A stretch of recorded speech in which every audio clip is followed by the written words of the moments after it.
My name is Christy. I'm from Wisconsin, and my question is, are all the people in our lives just a reflection, a mirror of ourselves, of the belief systems that we need to identify and redefine in order to come into our authentic selves and truly live the formula?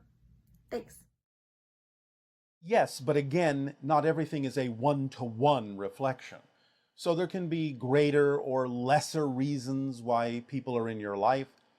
But the idea is they are all there for a reason. They are all there for a reflective purpose. But again, sometimes it doesn't necessarily have to do immediately with issues you may be dealing with directly or that are paramount in your mind.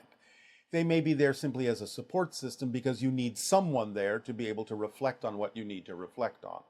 So don't always take it as a one-to-one reflection. But yes, it's all an orchestration. There are no accidents. It's all synchronicity.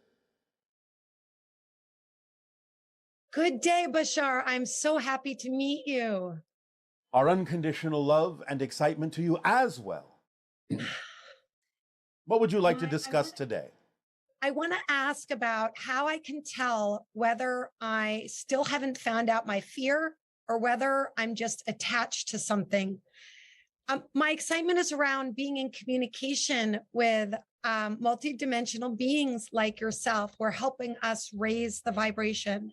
Yes, but what are you doing with that communication?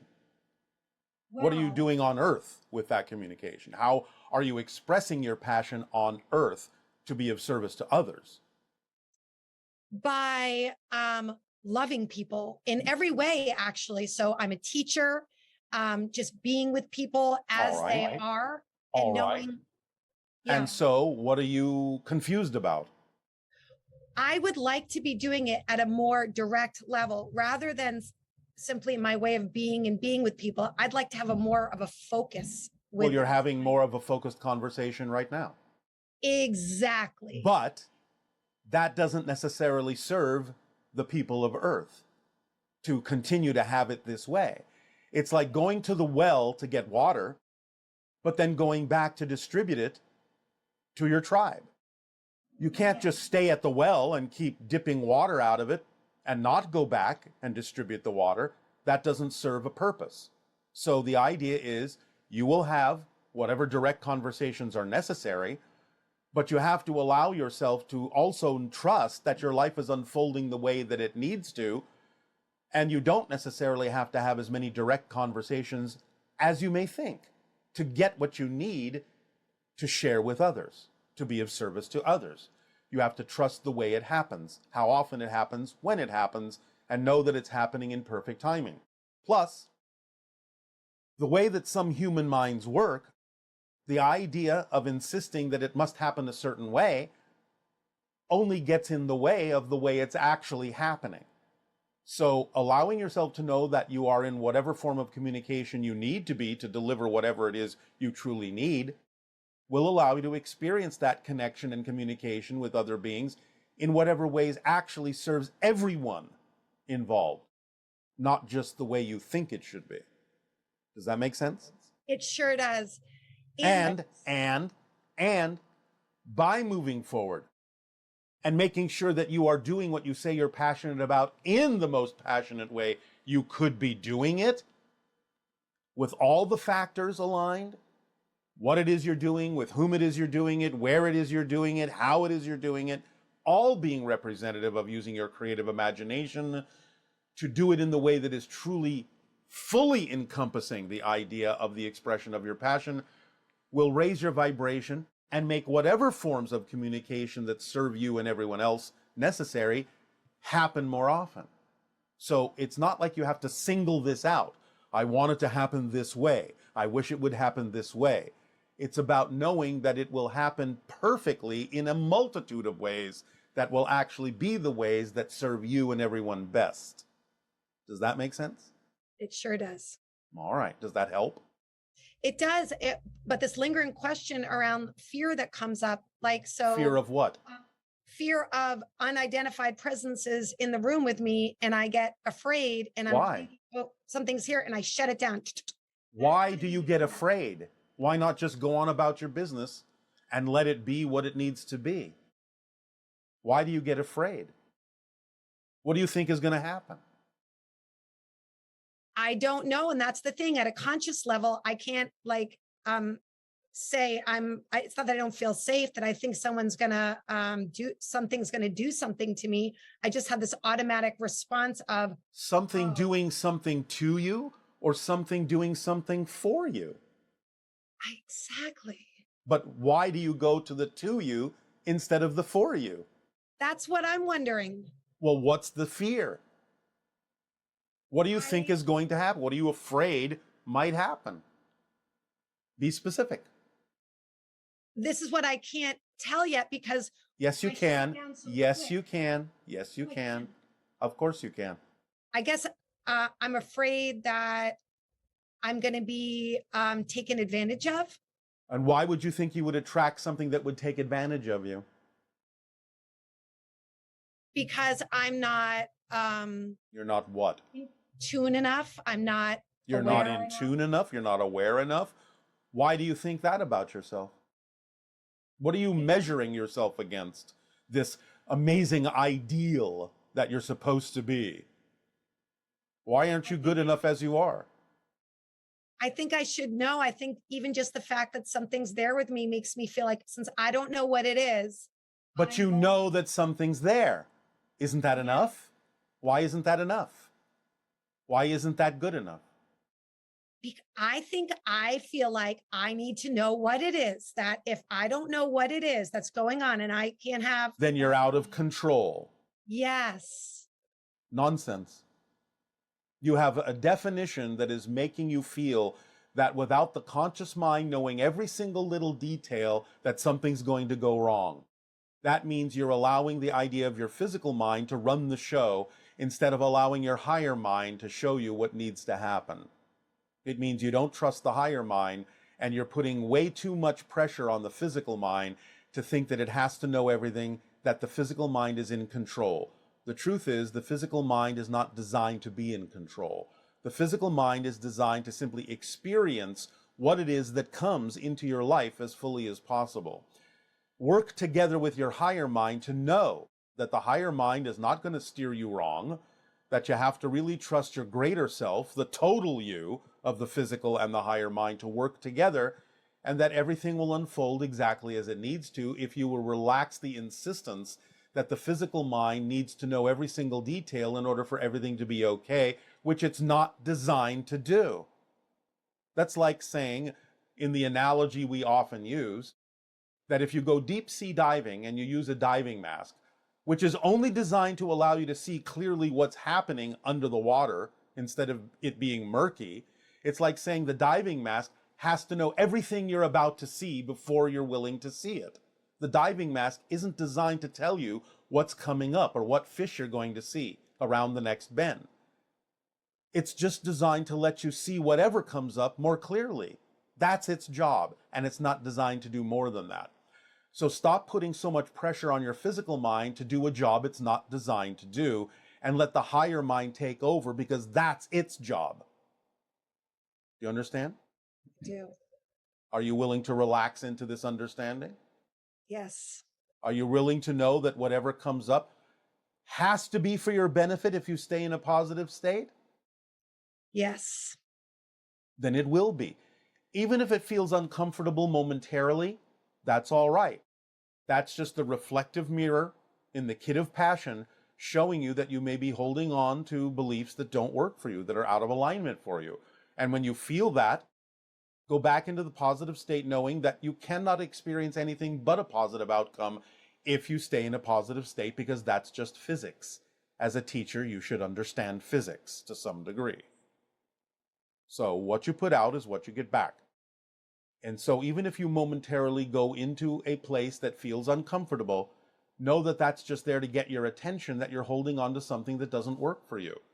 Find out what it is by exploring it more deeply. Take the time to do so. Don't rush past it. So even if you momentarily shut it down, go back and visit it later.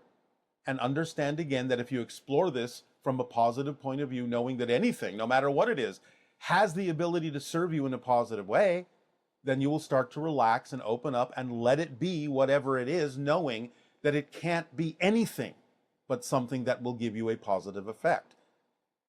Practice that. I will. All right, it's up to you. Does this help you? It does. Thank you so much, Bashar. You are so welcome. Aveo.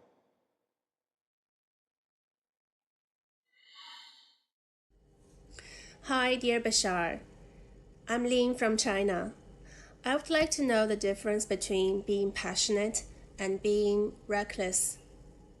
Let's say I am working, and if I follow every urge to check my Facebook or to go online shopping without thinking about the consequences or having an expectation of the results, I would say I'm being irresponsible than being passionate.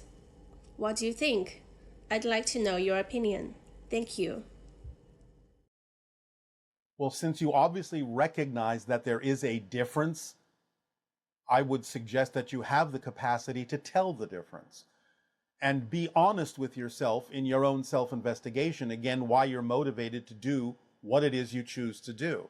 Because sometimes you may think it's representative of your passion, but if you have an honest self-examination, you may realize that you're actually acting out of anxiety.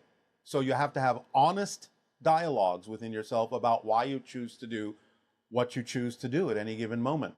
Is it really representative of your passion? Or is it representative of your anxiety, which can cause you to act on things irresponsibly? It seems you have the capacity to tell the difference if you just do a little deeper, more honest investigation about why you choose to do what you do, instead of just running headlong into doing it. Good day, good day. All right.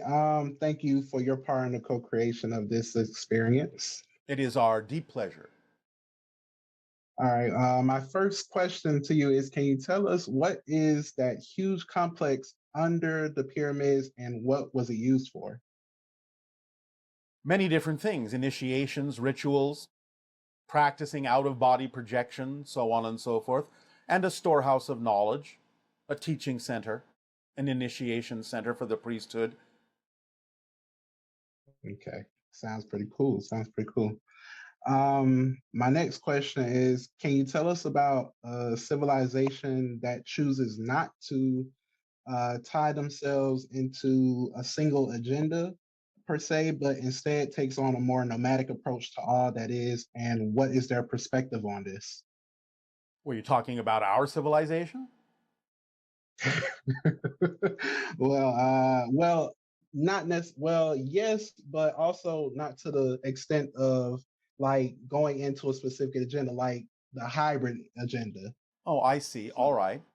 Yes, but the idea is many beings in my civilization don't necessarily participate in that idea directly. I'm a first contact specialist with regard to my connection to Earth, so it's necessary for me to delve into that. But that doesn't mean every being on my planet does. And yes, there are many other civilizations that have nothing to do with it whatsoever. We have described a few of them now and then. They're off doing whatever they're doing. There are many different ways in which different civilizations express themselves throughout the cosmos that have nothing at all to do, and many of them don't even know you exist. That's pretty cool. I like to see it as like a party hopping experience, so to speak. Well, all right, sometimes that happens too. That's pretty cool. All right. My last question is Tourette syndrome actually a form of conscious channeling and can it be focused in a way? Yes, to some degree, it's kind of a short circuiting of a connecting to another level of consciousness. But the idea is that for one reason or another, and there are a variety of reasons, some of which have to do with the idea of health, some of which have to do with the idea of physics, some of which have to do with the idea of neurology or chemistry, there may be a short circuit in the neurological system that actually prevents the connection from coming through smoothly. The idea of doing different things that will allow for alignment between the different hemispheres of the brain through the center of the brain, the corpus callosum, can aid and assist in the idea of smoothing some of that out. But there can be a variety of ways that that can be done. Depends on the individual. One technique we have suggested in the past is for an individual to focus on the idea of the infinity symbol crossing through the center, going from this hemisphere to that hemisphere, and imagining a meditation where you are visualizing going back and forth through the center so quickly that suddenly you just see the infinity symbol as if it is blinking or flashing very quickly, and allowing for the idea of alignment between the hemispheres of the brain going through the center, the corpus callosum, to act as an idea that will allow for more organization to happen in the hemispheres in a more coherent way. That's pretty interesting. Yes. All right. Well, thank you, Bashar. It is our passion and our pleasure. Just one more question. I've been hearing a lot of talk about the flat earth theory. Is there any truth to that? Are you asking if your earth is flat? Yeah, because I've been hearing people say that. You know it's not, yes? I've never been out of California, so I've never been up high to confirm it for myself. So. Well, all right. You can most likely go along with the understanding that objects floating in space will more often than not form spherical bodies when left to their own devices. Okay. Yes? Yes. You've seen this demonstrated when you see pictures coming back from your astronauts playing around with liquids in space? Yes. And you see them forming spheres? Yes. There you go. Okay. There it is. Does that help you? It does. Thank you, Now, Bashar. this does not mean that there cannot be dimensions of reality where the physics is different, so that what they live on, though it may not be called a planet specifically, can actually be a flat surface. But that's not the physics of your dimension. But it is a reality on other dimensional levels. I see. Does that help? It does. Thank you so much. You are very welcome. Is that it? That's it. All right, thank you.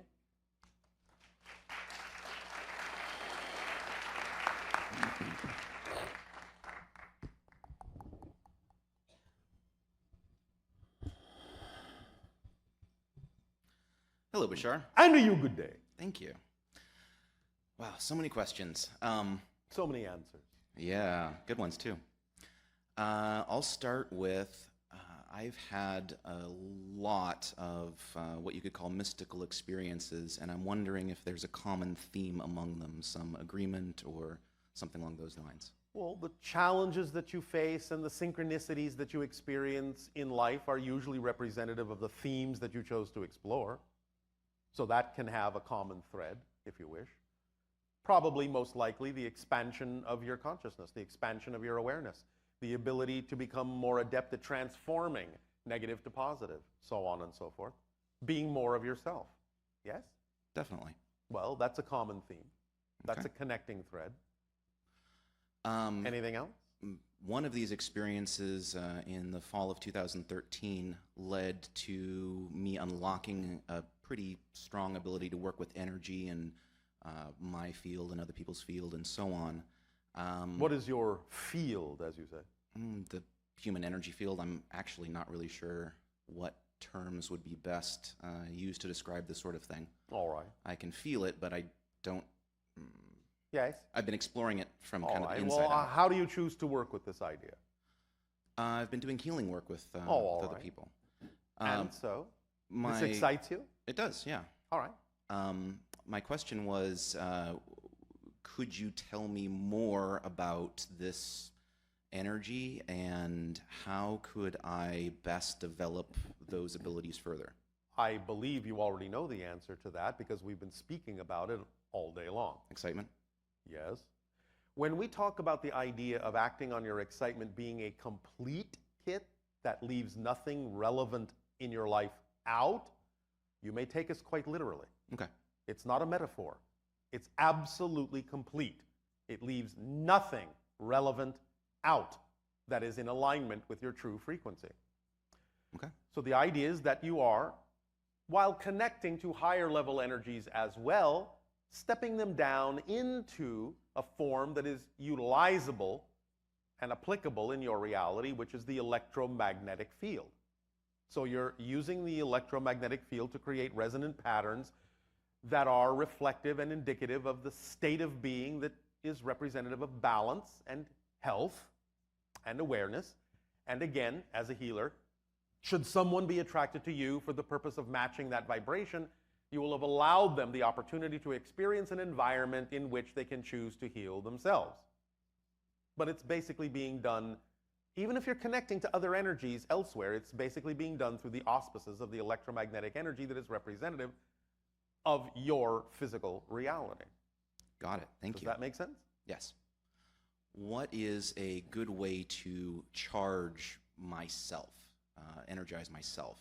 How do you become discharged? I'm not sure. What makes you think you are discharged? Feeling tired. Feeling tired can be a natural state that says that you do need to simply relax for a while. You know that in a very real way, most of you recharge when you sleep, yes? Yeah. So if you're tired, go to sleep. Okay. And you will recharge. Yes? Okay. Nothing mysterious, or perhaps meditation will do it for you, but it's really what you're attracted to do. But tiredness can be part of your excitement, you know. It can be part of the natural biological rhythm that's exciting for you. You do what you do, and then you become tired and relax and recharge. And then you're charged, and then you do what you do, and you follow your natural biological timing and your rhythm. And then you're in your natural flow, yes? Okay. Simple as that. It doesn't have to be more complicated than that unless you would like it to be. Fair enough. Sometimes complicated is fun, but... Yes, and that's why so many of you might do it. Right. In a previous transmission, you mentioned that monoatomic cobalt could be used to amplify or intensify a person's field. It can be, though we were talking in a very specific set of cases and circumstances in that dialogue, and it's not necessarily absolutely applicable in this conversation. Okay. The thing that I was curious about is you issued a very clear warning not to ingest more than 20 or 30 milligrams. Yes. I was wondering, 20 or 30 milligrams in what time period? Like per day, per lifetime? At once. At once. Got it. But again, this was delivered as information for a very specific circumstance and case, and isn't really applicable here. Okay. Does that help? Absolutely. Anything else? Do our oversouls have unique names? And if so, what is the name of my oversoul? They don't really have names as you understand it. They certainly are represented by signature frequencies. Okay. But it's a combination of many different kinds of frequencies, and it isn't exactly very translatable into your language. Of course, that makes sense. Nevertheless, again, each and every one of you experiences excitement and passion in a slightly different way. And because the oversoul is expressing itself through an individuated soul, which is expressing itself through the higher mind to the physical mind, you can perhaps understand that the way in which the particular feeling you have of interpreting the concept of excitement and passion in your body can be somewhat, on your level, representative of the signature frequency of the oversoul. Okay. Does that help? Yes. Thank you. Will that do? Let's see. One more question. Yes.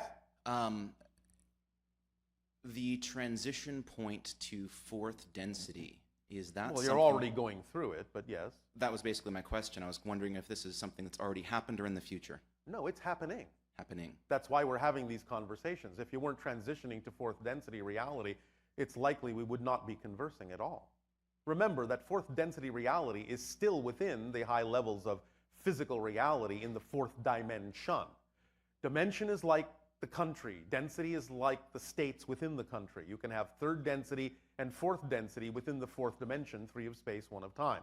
But when you cross the threshold from fourth density to fifth density, you're also going non-physical. So you're actually going into another dimension, fifth dimensionality, when you go into fifth density, even though third and fourth density are still within the same basic dimension. Does that help? Absolutely. Thank you. You're welcome.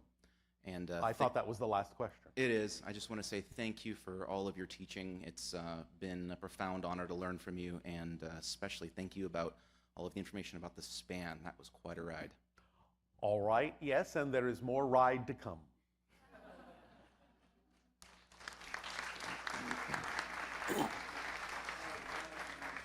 So, buckle up. And I think you know the rest of the line.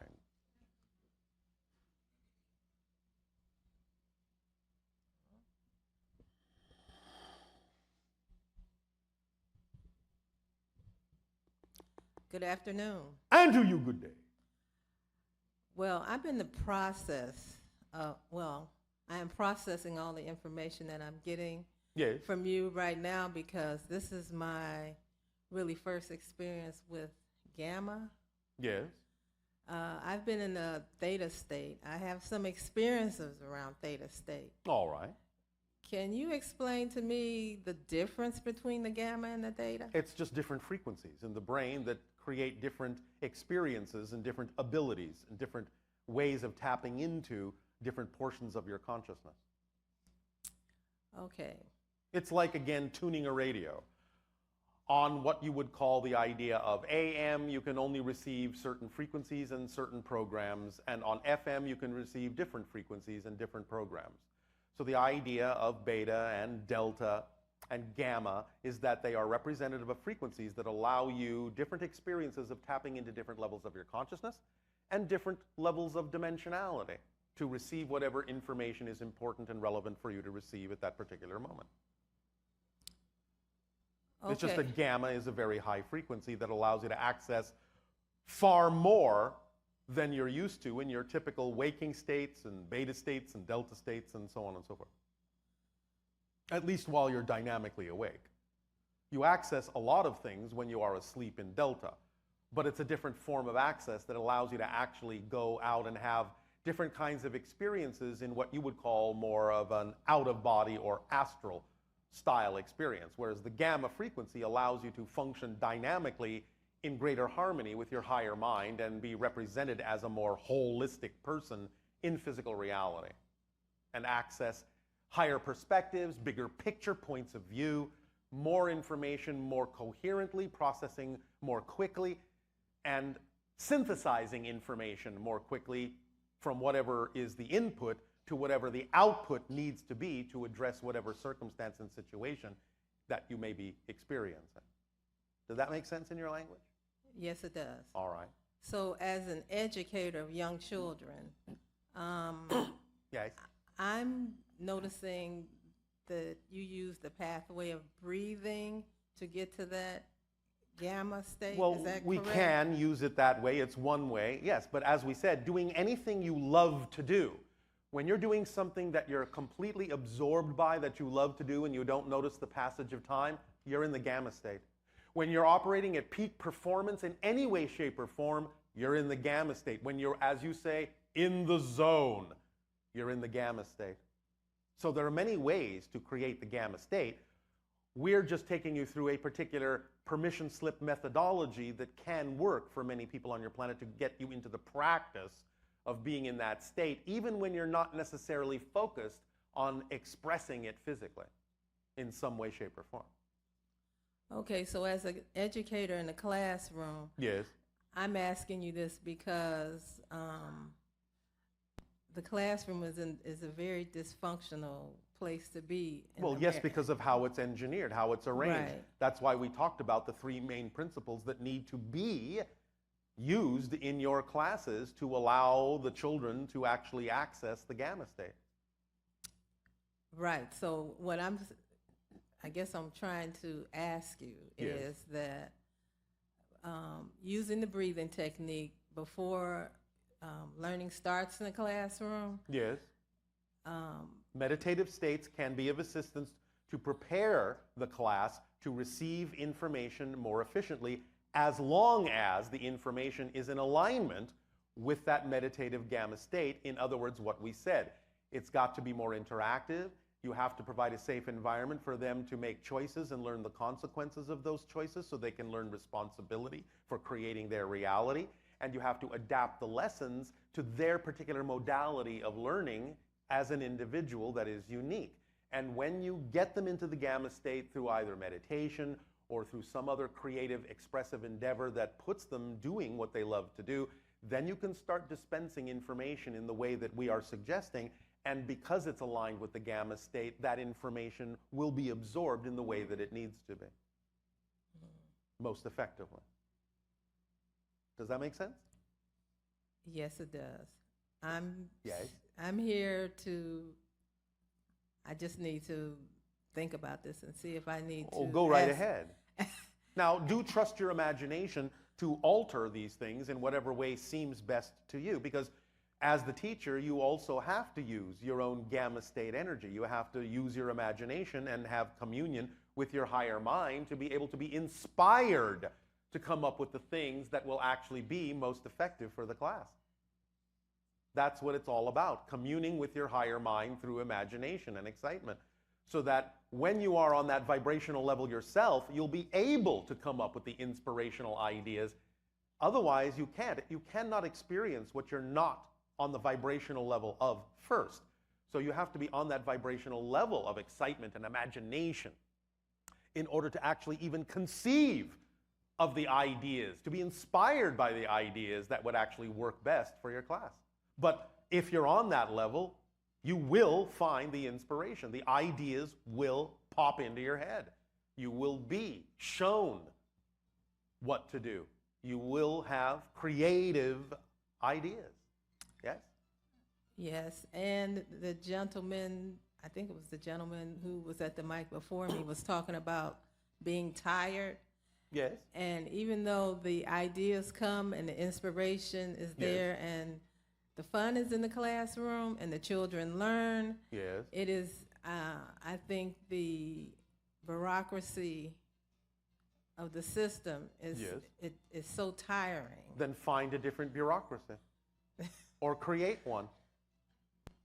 You see, this is what we mean when we talk about the idea of really using your imagination and acting on your excitement. Now, there are, as we indicated, different systems that are being created on your planet, and maybe you can find one of the ways in which that is being done that might be more in alignment to your liking and what you would prefer to do.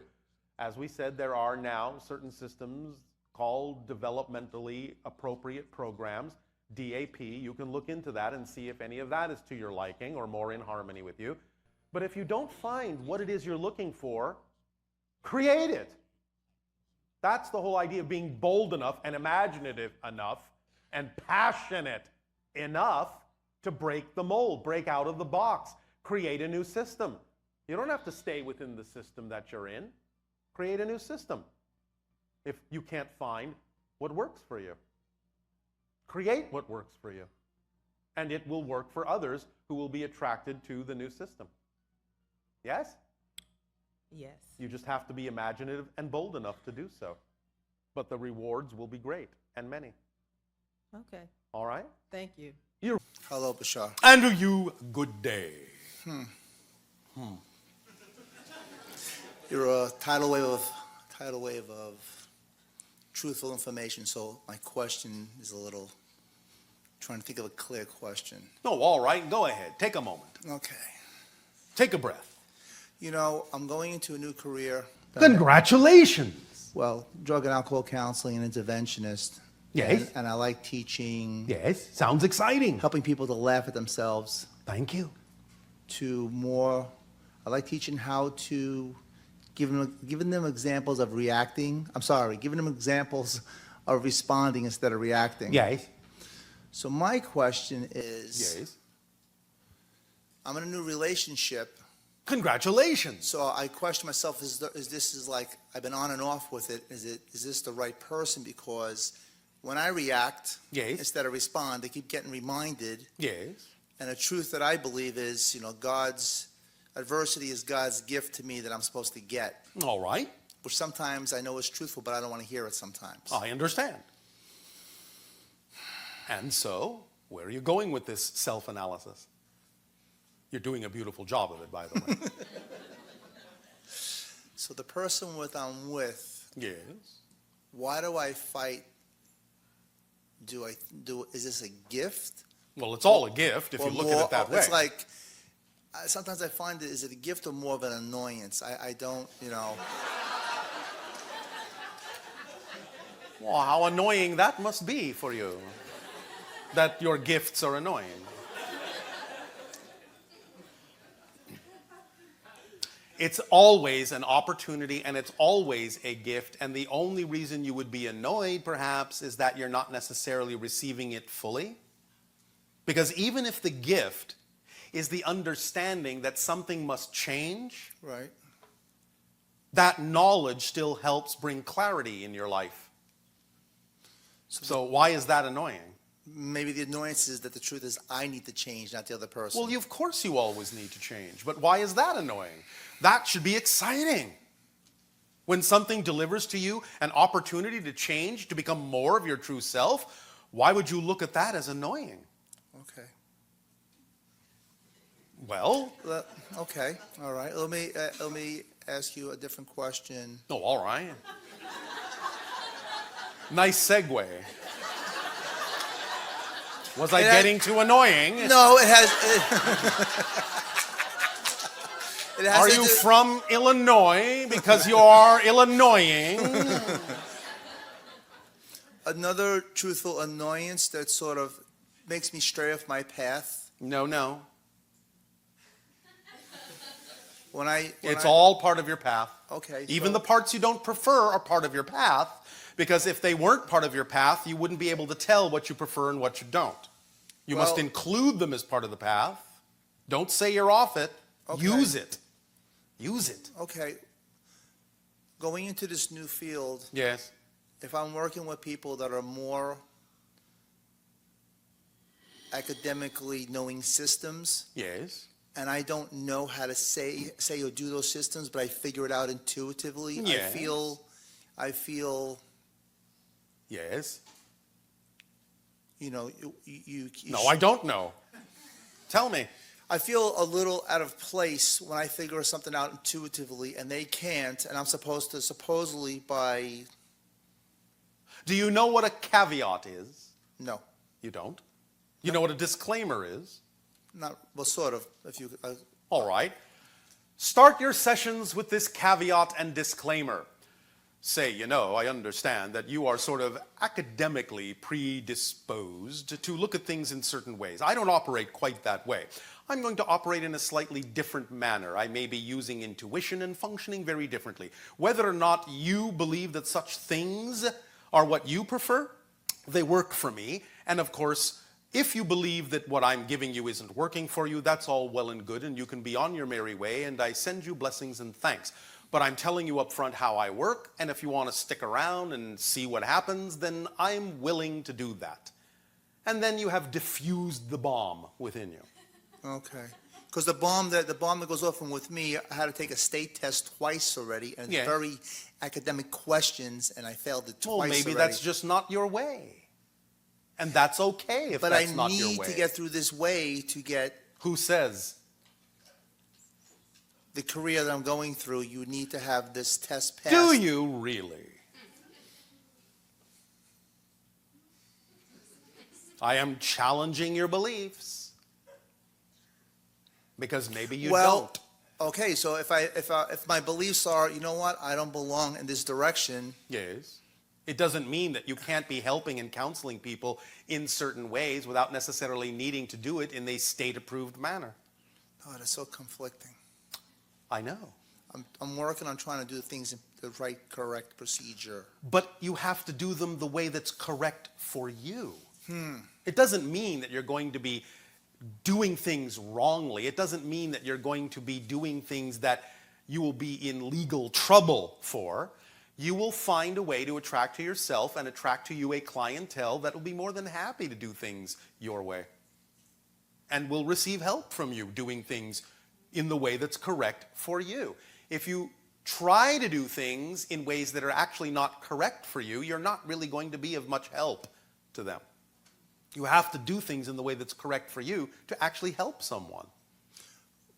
The way I do it intuitively, I help them laugh at themselves of the mistakes they've done, and it works.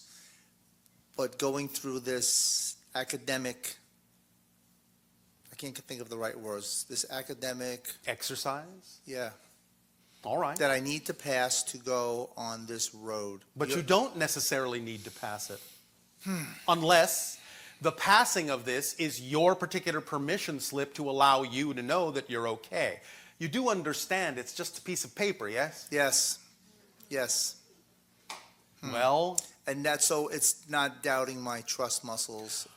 are you already, I would almost bet money that we don't have on this. Are you not already, in most cases, actually helping people more strongly than many people who actually have the degree? Wow. Yeah. And All right, then. and that intimidates me. Then why lower your expectations of yourself? By hamstringing yourself into a straitjacket kind of methodology that may actually limit your ability to help people in the way that you do. Okay. Because I let that intimidation Yes. get in my way. Yes. And you don't have to. And paradoxically, really, the more you relax about what it is you have to give in its unorthodox way, the more likely it actually may be that you'll pass the orthodox way, even though you may not need to. Because it's really all about just relaxing into what's correct for you and letting the rest fall by the wayside or fall into place. But So- it doesn't mean you have to pass it to be of service and to be of help in the way that works for you. Because the way that works for you is the way that will actually work best for those that are actually attracted to be helped by you. Maybe there's enough people who are helping in the other way. Right. The Maybe you challenge- need to help in a new way. All right. The challenge that was going against me was, I went from working in the movie business, Yes. which is a totally different world, Yes. to the outside world, Yes. going to school, Yes. bucking every inch that I don't belong here, but passing anyway. All right. So I feel like I'm right at the, right at the end, just pass All right. this test and you're in. But when you get to that final moment, maybe the truth will finally dawn on you. The truth you've been telling yourself all along. Okay. You don't belong here. You belong in another paradigm. After you've done all this work. Well, if that's what it took to finally convince you, Okay. Wow. that's your way of convincing yourself. I've done it all, I've tried it all, I've done this, I've done it the way they say you're supposed to do it. It's just not working for me, no matter how many times. Hey, do you suppose that's the message? It's just not working for me. I'm free. Free to be me. All right. Can I ask you another question? Well, It's about a dream I had. Yeah. A dream, I used to play poker for fun. And Yes. for some reason, I had a dream last night that, I was given 4 aces, Yes. which got me excited. All right. Well, you're holding them right now. We're in the game right now. You've just been dealt a winning hand. Don't ask for another card.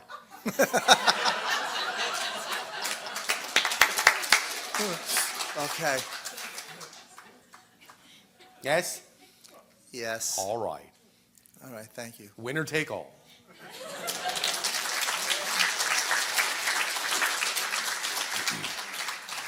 Because, karmically speaking, if you're holding a winning hand and tell the dealer, hit me, they will! Hard!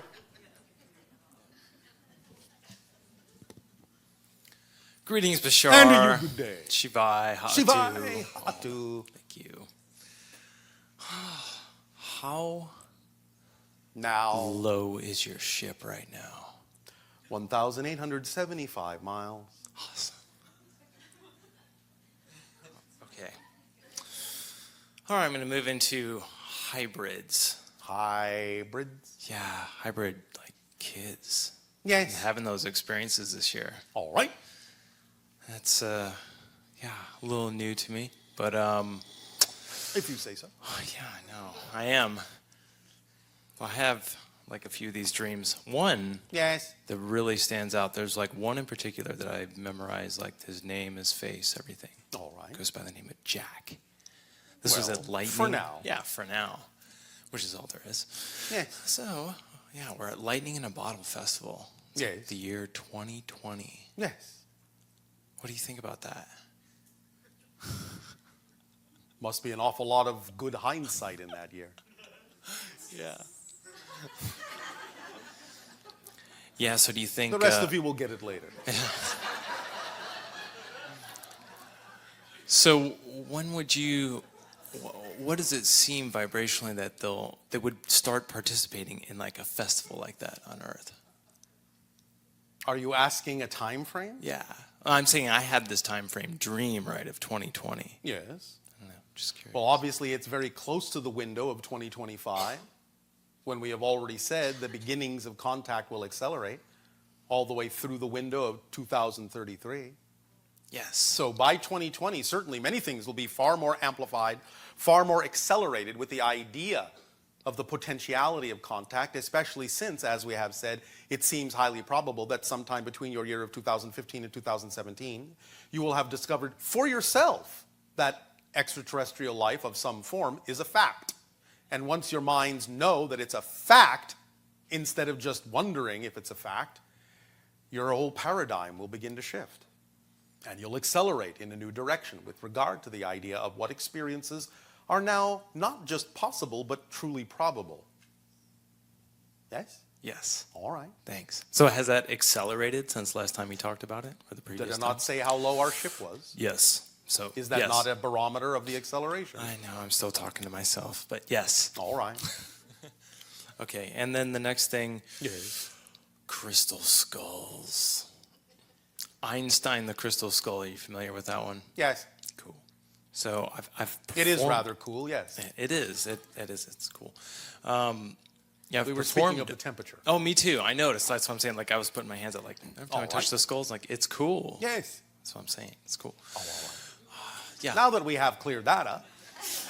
So I've performed with him like 6 times. Oh, all right. Seems to be attractive. I'm wondering if How exciting. it is. It's really exciting. I love it so much. Are you going to perform a 7th?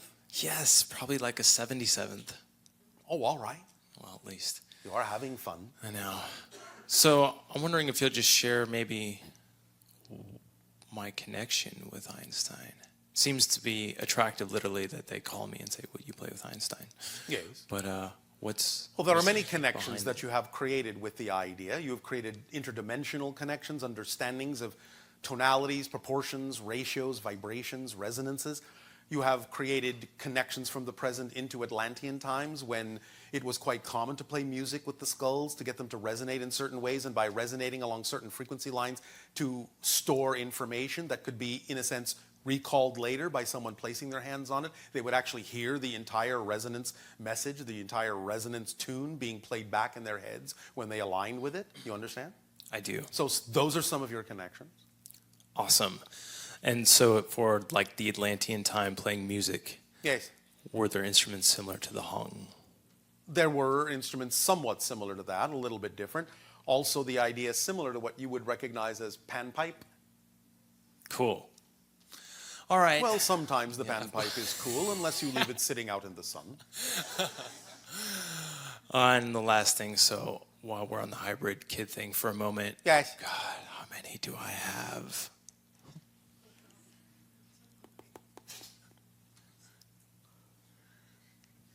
Are you all right, Nania?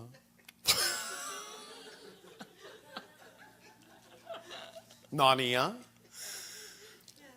How many does he have?